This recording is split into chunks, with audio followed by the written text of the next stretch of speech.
Hey everybody, I'm going to show you my lemongrass chicken pizza.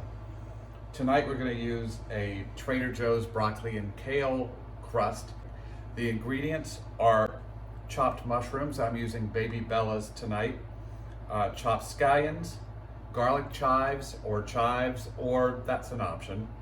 Parsley for garnish later.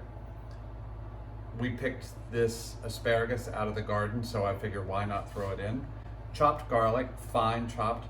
And I use chicken thighs because chicken thighs are cheaper and they have just a little fat on them, so you don't have to put any fat in the pan, and it has enough moisture in there to keep it frying. A little bit of coconut milk, that will be our sauce. I'll fix that in the pan. Trader Joe's has umami in a can that's really good. I think it's powdered mushroom, garlic, salt, pepper, hot sauce, and these things you can find in your produce aisle.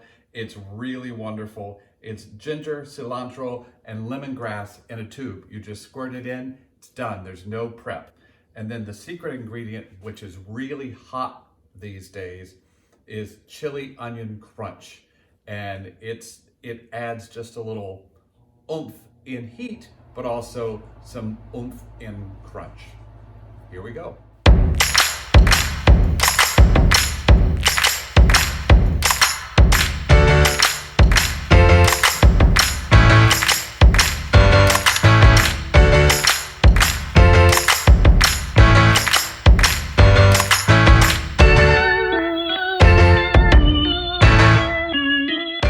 So now that the pizza crust cooked for 20 minutes, I'm starving.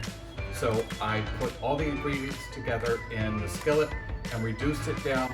So basically you have a sauce. You don't have to put a sauce because the coconut milk reduced down and the oil from the chili gives a beautiful glaze. I like to have a little cheese on here to bind it. Not a whole lot because that would make it not too coarse.